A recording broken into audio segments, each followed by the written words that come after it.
Hi guys, welcome to the High on Life TV show. This is Lucy Jane. I am here to talk to you about quitting worrying.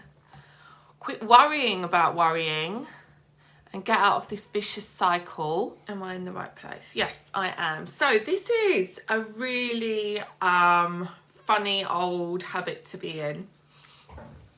Is like having worried thoughts. And then you get into like a panic about the fact that you're worrying, right? So it's like this uphill, frazzled state that you get into, which is really common. And you worry about the effects of the worrying, right? So, and the experience of it is very panicky and you just want to get out of it as quickly as possible. So what you're then doing is that you then start bashing your head around the head, saying things like, well, there's nothing to worry about, so why are you worrying? And look, you know, you start to try to use logic, right, to like unpick the feelings of worry. And just like any other habit, logic doesn't work when you're triggered, okay? So your emotional brain has hijacked your logical brain, and it doesn't matter what your logical brain is saying to your emotional brain. It's like a little mouse, shouting up at an elephant, right? It's just too powerful. The emotion is too powerful. So there's not really much you can do in terms of thinking your way out of it. And that's why I see, you know, we all just try to do that because we go straight to our mind and we try and use logic to be like, well, this is ridiculous. And I just want you to realize that that's never going to work, right? And that actually fighting, trying to stop something occurring that's already occurred, right, is kind of pointless. So what do we do, right? And the thing is that I just want to, the way this habit then shows up is that you're then irritable, or you're snappy, or you're, you inflate the story even more because you start to tell people about it, like your loved ones or your friends or the people around you. And you say things like, oh, but what about this and what about this? And we're going to have to sort this out, and we're really going to have to sort this out, and we're going to have to make sure this doesn't happen, or, you know, and so you're in this frazzled state and it's impacting the relationships you're having around you. And it doesn't matter what they say about, well, it's all in your head, calm down, there's nothing to worry about. And then you just feel more alone because you don't think that people fully understand what you're going through.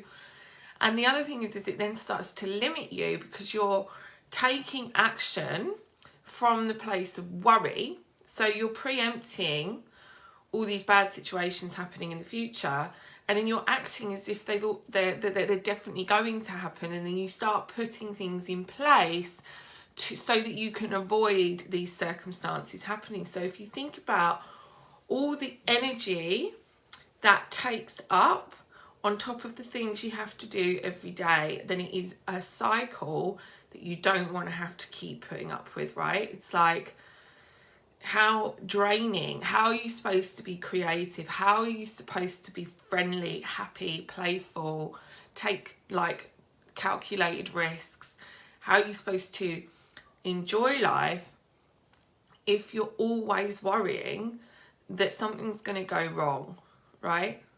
And the thing is about it is it's a chronic condition. It doesn't actually come from the circumstances that are happening in your life. So you're not actually like, oh, this happened, that's why I'm worrying.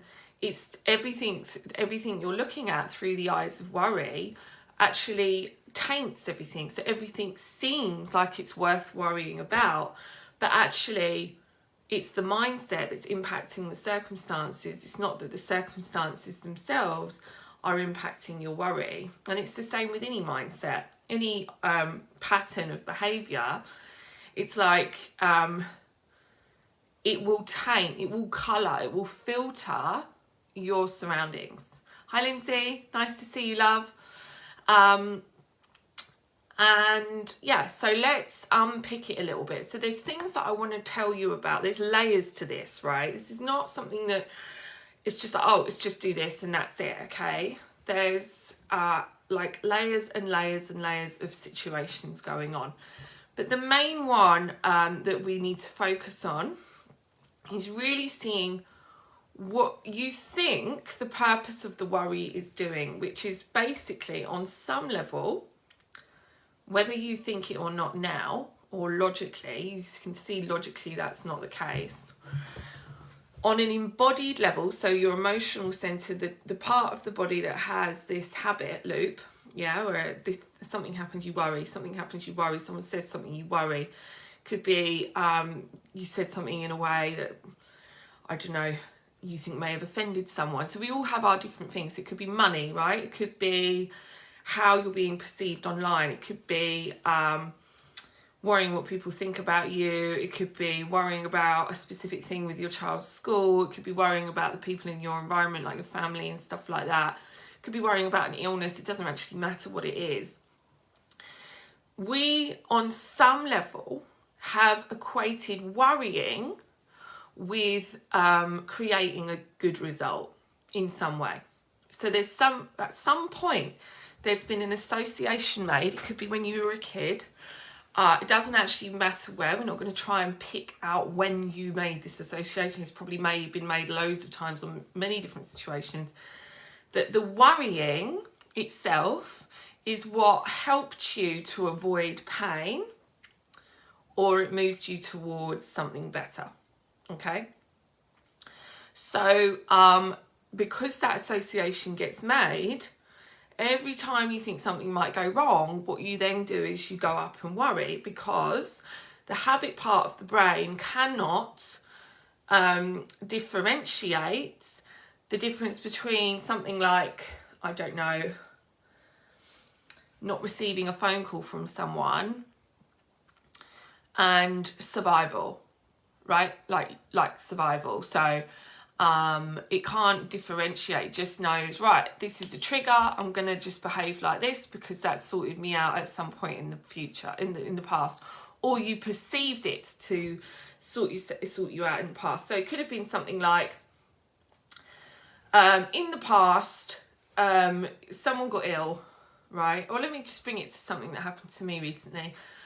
So my son was at a nursery. He was at childminder, and then he went to his first nursery, and there was all sorts of weird, like, honestly, this nursery was just absolute crap, just literally across the road from me. But they just kept picking, every time I pick him up, they would like flag up this new thing that he did, and they were talking to me about him as if he was a bit strange or a bit like weird, and I'd never had this experience before, and started really worrying, right, that, oh my god, something bad's going to happen, bad's going to happen.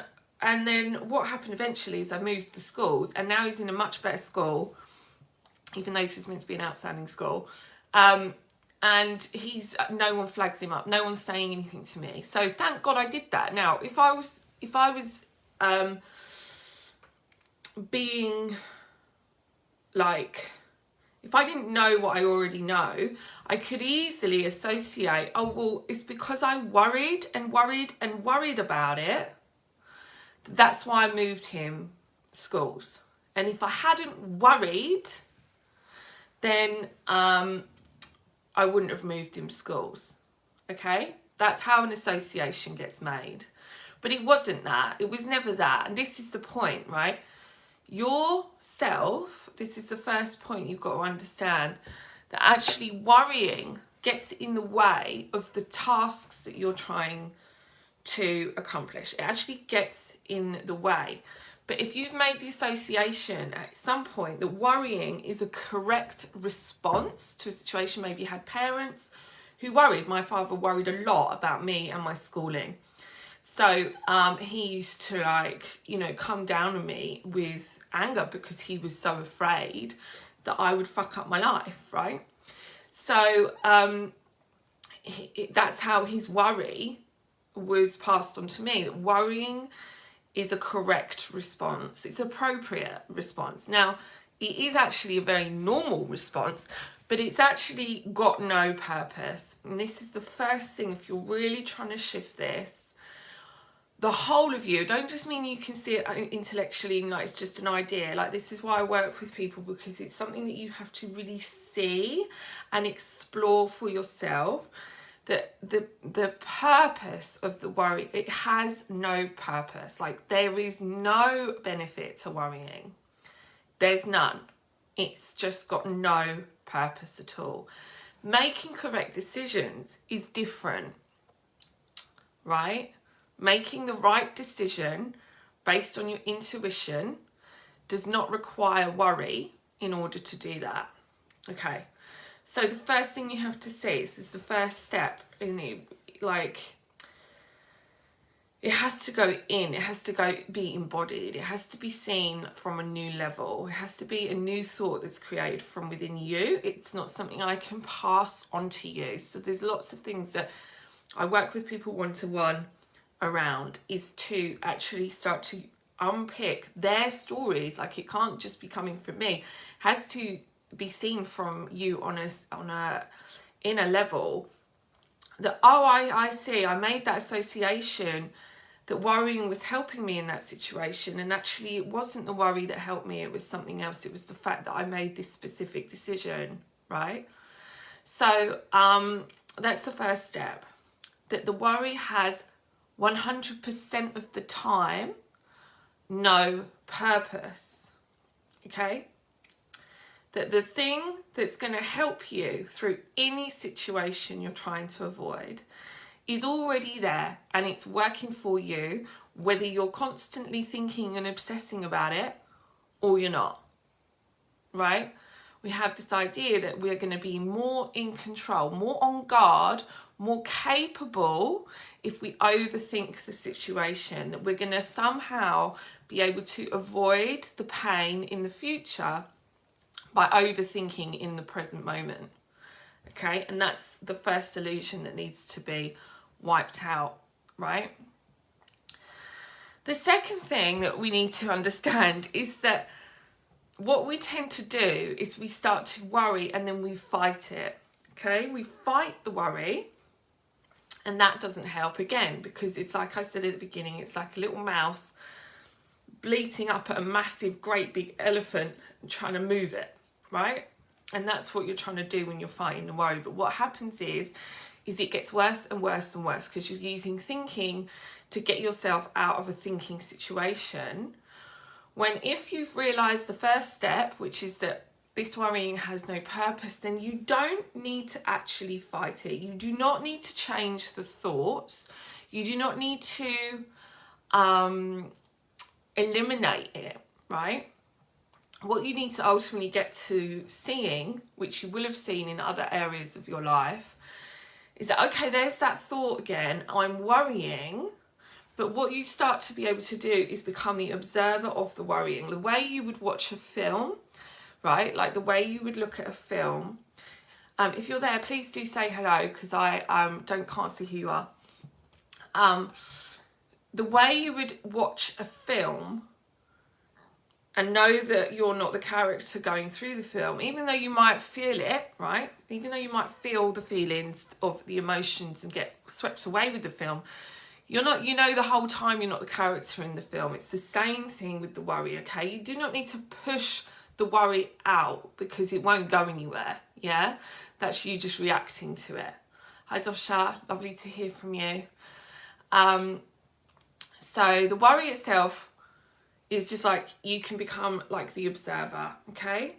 And the attitude you have to the worry needs to change. So it needs to not be like, I'm worrying, this is the end of the world, right? Which is kind of how I used to treat wine. Oh fuck, I've drunk again. Oh fuck. Oh, I've drunk a glass of wine again, and it's the end of the world, and and then I was like, no, you cannot do this again. You cannot do this again. You cannot do this again. Oh, thanks, Gillian. Thank you. That's so lovely. Please see if any of this is resonating with you, right? It's like you get the worried thought, and then you go, no, like this, right? And it's like that relationship has to shift, okay? So it's like a toddler, right? If you've got a toddler shouting at you, yes, your nervous system starts to rise. But the way you deal with the toddler is not to go, why are you tantruming? This is ridiculous. You shouldn't be tantruming. You should just be able to not tantrum, right? What you do is you allow them to have their moment, you walk away, or if it's appropriate, you can calm them down, you can cuddle them, you soothe them. What you don't do is berate them, for having the emotion. So the relationship to yourself in those moments needs to be, you step back, become the observer of it, rather than this is awful, have to get over it. If I keep thinking about this, then it's just going to become a really big problem, okay? So it's like soothe. And another way of dealing with it is what I teach in my programs, is about being curious, okay?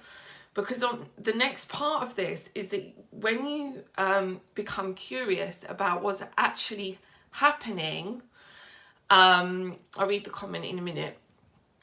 When you become curious about, okay, I'm in the worry, and you have the space enough to see I'm in the worry, right? You can actually start to realise the part of the brain that creates the habit can actually start to unlearn, right, the purpose of it. So when you're in autopilot and just fighting it, you can't actually learn anything different. So you need to watch it. And the way to do that is to go into the body and experience it. So you would feel the feelings of the tingles. I've got tension in my chest. I feel a lump in my throat. I feel like I can't breathe properly. I feel like this. So you're going into the sensations and the sensory body, which is not the same as the rational analytical thinker, right? They can't, when you're like, if you just put your energy now, you just put your energy on your foot, you bring your awareness to your foot, right? At the exact moment that you're feeling the energy in your foot, you cannot be analysing it, okay? They don't go together. So you want to feel the sensations, right? And the third point is that really, ultimately, what the worry is trying to protect you from, this thing in the future, this idea that if I don't worry, then this will happen, this will happen. Oh my God, this is going to happen, this is going to happen, this is going to happen, right? What you're trying to actually avoid happening, right, is feelings. You're trying to avoid a feeling occurring in the future. The circumstance itself, so I don't know where your mind goes, but it could be someone dying, it could be you dying, it could be having no money, being homeless, it could be being on your own forever, it could be being lonely, like whatever the picture, the vision is of the future. At some point you've associated those events with I won't be able to cope, and that I will like break apart, okay? And although feelings in those situations are very natural, so if someone dies, and yes, you feel sad and emotional and you go through a grieving process, those feelings can't actually hurt you, and they're always coming from you in the first place. So there's nothing to actually fear. Now, I know that sounds just like, well, that's just ridiculous. No one's going to choose that someone dies. No one's going to choose that you run out of money. No one's going to choose to be homeless, right? But whatever you have to deal with in the future, what you've already done is experienced it now by imagining it, right? The worry and the panic and the fear that you experience thinking about it is as bad as it gets. Like, there's nothing worse than that. That is it. The panic, the fear, the I'm not going to cope, the breaking down in tears, the anger, the rage, all of it you've already experienced. There's not new levels of that you will experience in the future. It's exactly the same. You've already handled it. You've already managed it. You've already survived, right? So there's nothing to avoid, right? But if you're afraid of feeling things, and then you're trying to get out of the feeling, you're trying to avoid the feeling in the future, what you're actually doing is you're creating the feeling in this moment, right? So for instance, I thought about something happened, like I get these intrusive thoughts, right? So do you know what it's like? I got this thought about my son and him being hurt, and like I got really lost in it, right? The way you would get lost in a film, right? I got really lost, and I started really experiencing the feeling of sadness when I was thinking about that. And it just like, I just couldn't, I was like, this is it, I just can't cope with this, right? But that's it. I've already done it. I've created it already. I'm already experiencing it, because at any point in your life, you're only ever experiencing that which you are creating from within you. You cannot actually experience these things happening, which is why when you look at people that have survived, you know, traumatic events, the events themselves aren't labelled traumatic. It's what the person does inside, how they process it and how they experience it is what actually causes the trauma. It's not actually the event itself, which is why there's a some people will, there's a kind of natural like of course there's more events that people tend to be traumatized from than others, right? But not everyone's traumatized from all of those events. So there's something going on where from within that actually creates the traumatic response, right? It's not the circumstance. So you don't ever have to, there's no situation in the future that you have to feel bad at, right? You're always gonna survive, because the feeling's only ever coming from you, and the more you see that, the more you wake up to that, the less you have to think about, because you know you're gonna handle it, right? So the other thing that's really helpful is if you're just generally stressed all the time, like, so you may have like a not come down from a kind of way of being, which I definitely had after my son was born with a traumatic birth, right? The trauma was me. Nothing actually went wrong. I just went into like a super panic. Hadn't slept for 4 days. And I thought I was going to die, and I thought he was going to die, right? I couldn't see that there was going to be a baby at the end of it, right? So that happened. Then I didn't sleep, continued afterwards, because they wouldn't let him sleep on my breast. And that's the only way he would sleep. They wouldn't let me sleep with him on my breasts, and that's the only way he would sleep. So every time they took him off me, hit me, he would wake up, right? So I literally didn't sleep. So this event was really fucked with my head, but it wasn't the event, it was me and my experience of it, right? Because ultimately other people go through similar things and they're not as traumatized. I was traumatized. It's not that you can avoid, you're not trying to avoid the trauma, but it's seeing that that's what's occurring and it's coming from you, and it's not actually a result of what happens, right? So I then just got used to a certain level of stress in the body. And so I would naturally start to get more anxious, or I'd naturally start to worry more. So the last thing you want to focus on, if you're, which I suggest you do, is really recalibrating that nervous system, like your body, with breath work, through this understanding of your thoughts, can actually like completely calm down so that your worry response doesn't even get triggered, right? Like breath work is so powerful. Some people like meditation. I think breath work is just like meditation times 10. And you actually feel so blissed out, calm and peaceful, and it's so good for your body, right? So if you are like living on a kind of chronic state of stress where you're just, everything triggers you like all the time, like, and it's just like compulsive, then you do need to calm the nervous system, and helping the body to do that, not just through mental understanding, but actually working with the body as well, is really helpful. And so I just wanted to tell you about another client that I had. I won't mention her name, but she's still my client, and she's probably going to watch this. So hello if you are. But one of the things this is just about the association that she'd made with worrying, right? And she was talking to me, and I was like, you know, Can you see how when amount to anything, like it didn't give you anything?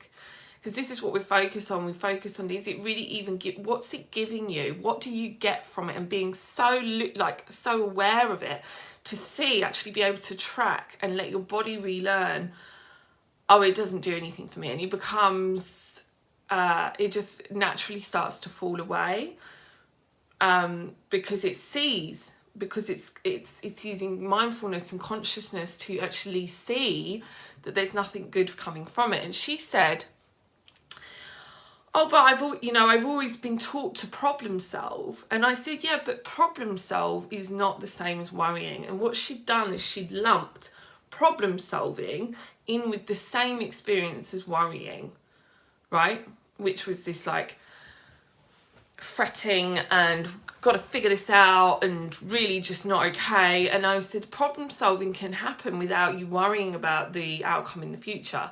Like you don't need to be in fear to problem solve. Problem solving is a natural. You'll be able to problem solve better if you're not worrying.